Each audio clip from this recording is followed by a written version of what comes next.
Hey, what's going on, guys? Hex coming back in today, and as always, down in Title Blue will be the topic we're talking about today. So, we're talking about Attack on Titan Season 3, man, and, you know, I've had a show get me this excited, make me feel this, just, thrilled to watch outside of ReZero.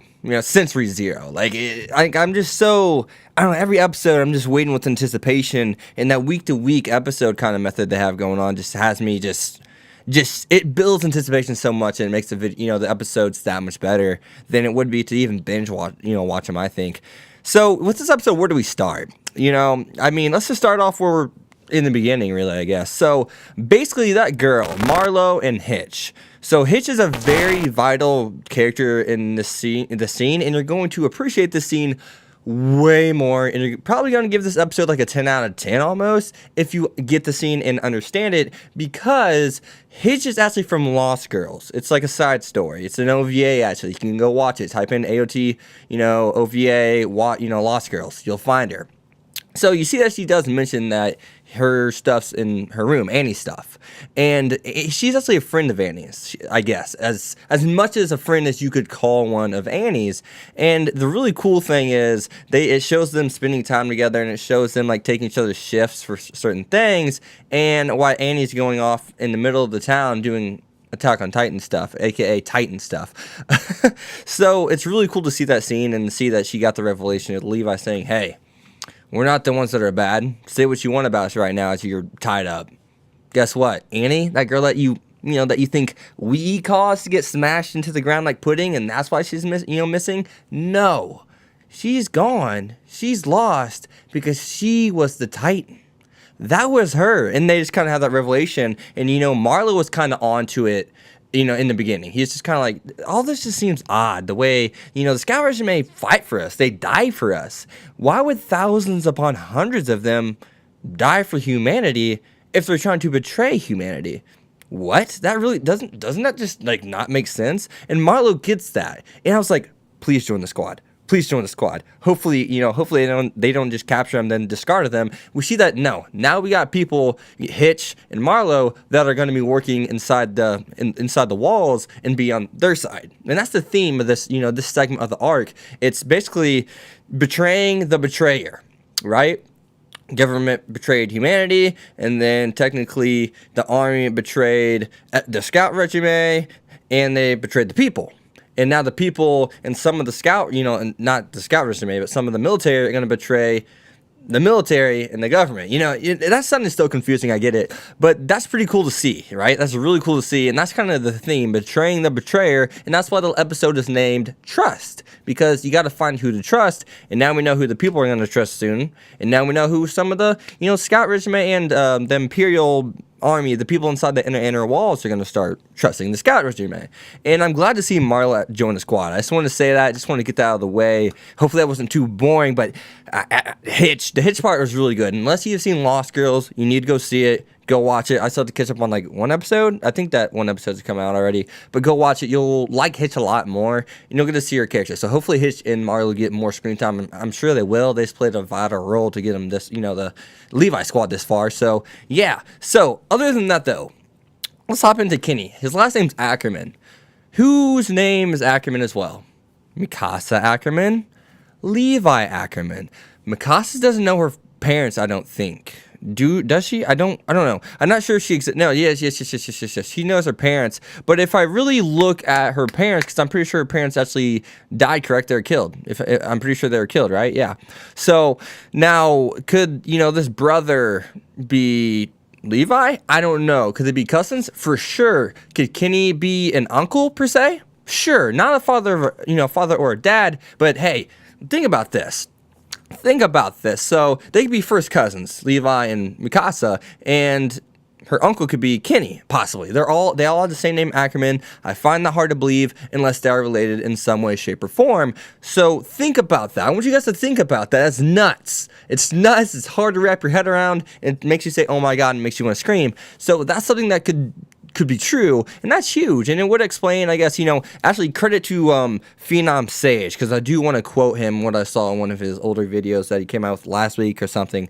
So that could explain why Mikasa is so good and so naturally good with her ODM gear, because look at Levi, look at Kenny, look at her, all the name Ackerman. Maybe it just runs to the family naturally. Maybe it's just something not all the family members do, but whenever the family members do use the ODM gear, they're just naturally talented at it. And that credit and that discussion brought up, is all credit to Phenom Sage. That's all him. He brought that up. I just want to hit on it. Credit to him. Go watch his videos. He's, Venom Sage, actually, I think it is. Absolutely amazing. Great YouTuber. So, credit to him. So, think about that, and that would make a lot of sense, actually. So the next things let's talk about is, let's see, Flagel. So, man, the Reeves family lives on, right? So, Flagel, I love the scene with him and Hanji at first, whenever she's talking about, why would I join you guys? You guys are done. You guys have a bigger target on your back than I do. And of course, I have a target to be killed, but you guys have a way bigger target to be killed, and everyone's looking for you. Not as many people be looking for me. I know I'm screwed, but I tell you what, you guys are donezo. So, whenever I think about this is really cool. Hanji's like, or Flagel's like, you guys are done, right? And Hanji's like, defeat's all we've ever known. And basically what Hanji is saying is, hey, until Eren came along, you know how many battles we lost? Do you know how many times we went out, beyond the walls and found nothing, discovered nothing, but lost everything, or most of everything? Oh, hundreds of thousands of times. And that's basically what Hanji is saying, and that just carried a lot of weight. And whenever she said it, it kind of smacked me in the face. It kind of made me go, whoa. Holy shit, I mean, damn, you really went that far. And that's just, Hanji's nuts, let's just be honest. And she's and nuts in a good way, and can be nuts in a bad way depending on who you are. But nonetheless, that's just awesome to see. I love that scene. I love Hanji. Her character is just elevated so much just in 3 episodes. I mean, oh my God. So, other than that, though, I really want to talk about the scene to where she kind of exposes everybody, right? She exposes the militia, the royalty knights, whatever you want. I can't remember all the all the regions' names, but the Imperial Army per se, isn't it? It's the Imperial Guards Army, whatever you want to call it. So yeah, so she she baits Flagel into going down there, getting captured, or acting like he's getting captured, just to ask him questions because he's gonna die. So of course they're gonna talk. They're gonna come clean. He's dying. They're just like, we pity you, so how about we just give you some answers before you go out? And which they did, and everyone heard them. So now they can't go to the press like they did and tell them things, not to mention anything about the Imperial Army and the government, because why? Because the people already know now. They can't lie. You can't say don't write this, don't write that, and you can't punish the newspaper guys for writing stuff. I mean, everyone already knows. There's nothing to write about. There's nothing to talk about. Everyone knows. So that's really cool. I like the way the writing just ties itself in a freaking knot. It's a beautiful thing to see. Attack on Titan is such a great show. Such a great show. It's up there for me. I'll tell you that much. I won't give you where it's at in my top 10, but it's in there. I'll tell you that. So really great stuff, amazing stuff. How everything's supposed to, how everything ties in, and how the characters tie themselves within the plot. That's something that's really impressive with Attack on Titan. Every character pretty much has some kind of role. Every significant character has a role. I mean, it's not necessarily just the main cast all the time. Even a side character like Flagel has a crucial role. Even a side character like Marco and Hitch had a crucial role. And Attack on Titan does a great job at doing that.